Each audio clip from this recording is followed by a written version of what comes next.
கார்த்தியோட நடிப்பில் ரிலீஸ் ஆன விருமன் படம் மூலமாக திரையுலகில் கதாநாயகியாக அறிமுகமானாங்க அதித்தி சங்கர்.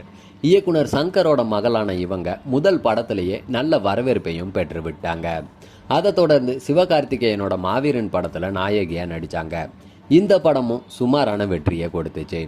ஆனால் இவங்க நடிப்பில் கடைசியாக ரிலீஸ் ஆன நேசிப்பாயா படம் பார்த்தீங்கன்னா மக்கள்கிட்ட எதிர்பார்த்த வரவேற்பை பெறலை. இந்த படம் தமிழ்நாட்டில் படுதோல்வியை சந்திச்சுது. இந்நிலையில் பேட்டி ஒன்றில் சினிமா அனுபவம் பற்றி அதித்தி பேசின விஷயம் இணையத்தில் வைரலாக போயிட்டுருக்கு. அதில் என்ன சொன்னாங்கன்னா, என் அப்பாவை பார்த்து சின்ன வயசில் இருந்தே நடிக்கணும் அப்படின்ட்டு எனக்கு ஆசை வந்துச்சு. என் ஆசையை அப்பா கிட்ட சொன்னப்ப முதல்ல படின்னு சொல்லிட்டாரு. அதனால் எனக்கு பிடிச்ச மருத்துவத்தை படித்து முடித்தேன். அதுக்கப்புறம் அப்பா கிட்ட போய் நடிப்பில் சாதிக்க முடியலைன்னா மறுபடியும் படிக்க வந்துடுறேன் அப்படின்னு சொல்ல அவரும் சரின்னு சொன்னார். அதுக்கப்புறம் சினிமாவில் நுழைஞ்சேன், அடையாளத்தையும் பெற்றேன். எனக்கு ஒரு வரலாற்று படத்தில் நடிக்கணுன்ட்டு ஆசை. அது கூடிய சீக்கிரமே நடக்க காத்துக்கிட்டு இருக்கேன் அப்படின்ட்டு தெரிவிச்சிருக்காங்க.